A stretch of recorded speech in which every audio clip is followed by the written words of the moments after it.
Silvio Galiza continuou a frequentar os cultos da igreja antiga. 21 de março, 9 horas. Depois do culto, o pastor Silvio Galiza vê Lucas com a namorada e amigos. Ele interrompe a conversa. Aí eu perguntei, Lucas, você vai pra onde? Ele fez, eu vou ali. Eu ali aonde? E ele continuou dizendo, eu vou ali.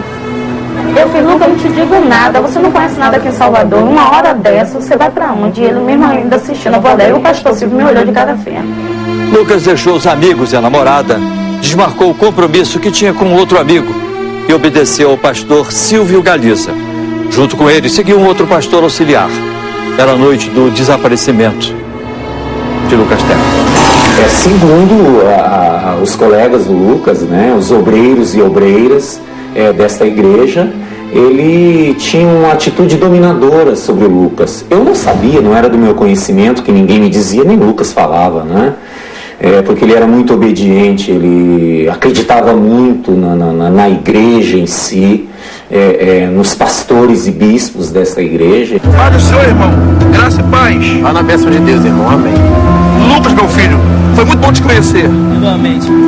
Num lugar conhecido como Vale das Pedrinhas, o pastor auxiliar se despede. Bom ônibus, Lucas, vamos? Lucas e o pastor Silvio Galiza pegam um ônibus.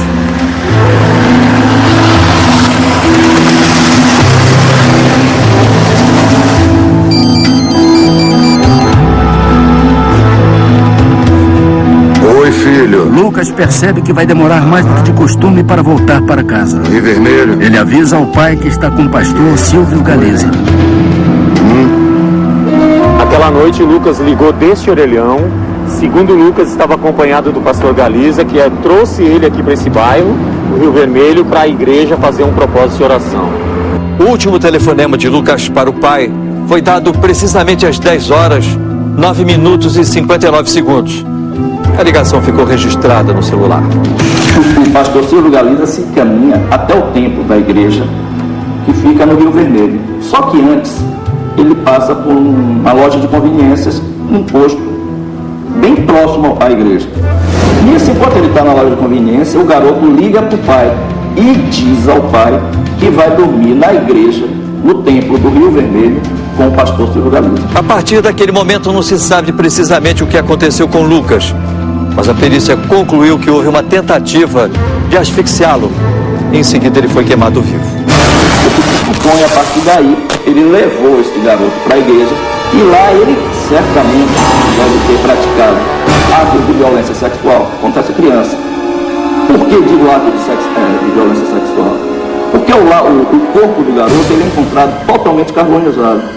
E o laudo de exame cadavérico, os peritos médicos legais, não tiveram condições de determinar a causa da morte, muito menos se houve ou não violência sexual.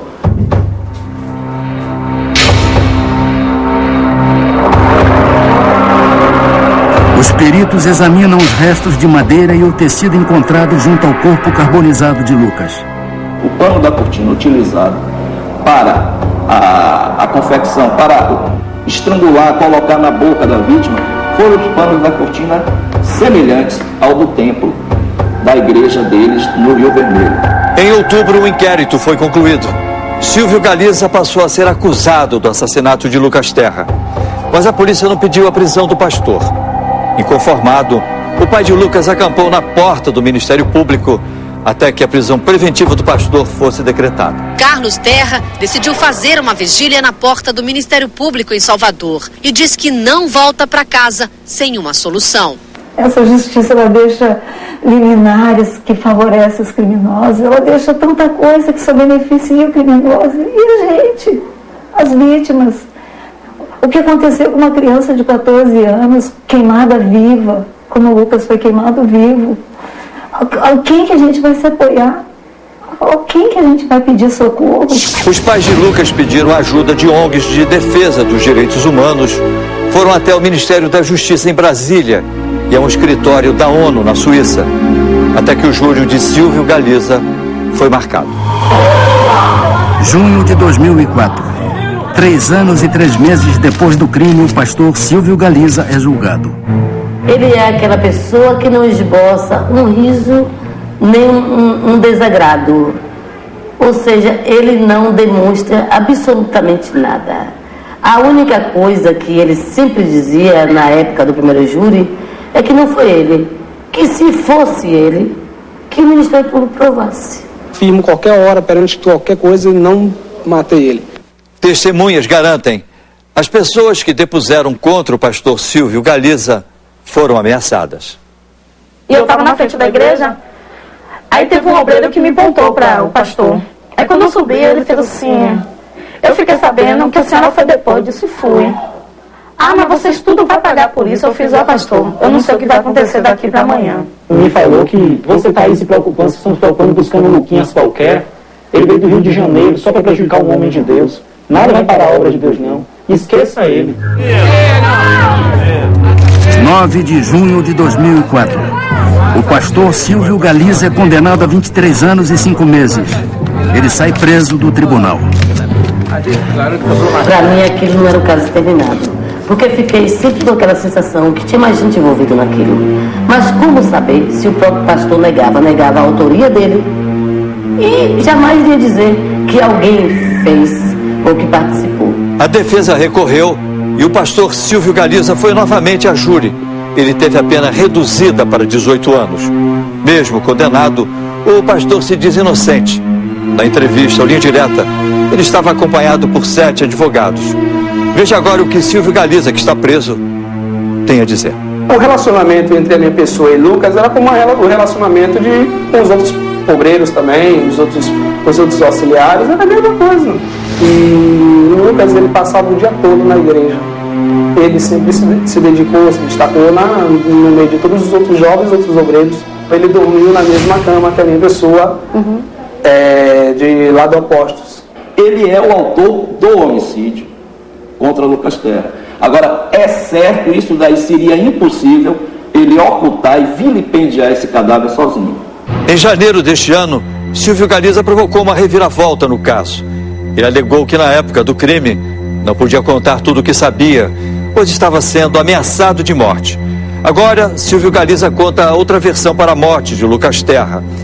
Ele acusa 3 membros da igreja, um bispo, um pastor e um segurança, de serem os assassinos do adolescente. Segundo Silvio Galiza, ele viu o corpo de Lucas dentro do carro de um pastor da igreja. Foi quando eu entrei dentro do carro, olhei e tinha um caixote. Foi quando eu abri, levantei um pouco o tecido para poder ver o que era aquilo que estava dentro do carro, que vi uma região, essa região da perna, de uma pessoa, e de cor clara. Aonde eu saí, imediatamente saí do carro, bati a porta do carro, tranquei novamente e voltei todo assustado para falar novamente com eles. Cada momento ele conta uma história, mas sempre negando o fato. Todos eles me ameaçaram a minha família, até deram um tapa na caixa do meu espelho, disse que se eu não segurasse tudo, eu morreria, se minha família morreria. O que ele não explica é como é que o garoto saiu da loja de conveniência, que é em frente ao templo, e foi parar em outro local como ele quer fazer crer. Creio eu que essas pessoas que ele indicou tenham sido, sim, os seus comparsas na ocultação e no vilipêndio ao cadáver do menor.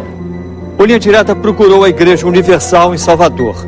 Ela não quis se pronunciar sobre o caso Lucas Terra. Hoje, 5 anos depois, a morte de Lucas Terra ainda não foi totalmente esclarecida. Algumas perguntas continuam sem resposta. Por que Lucas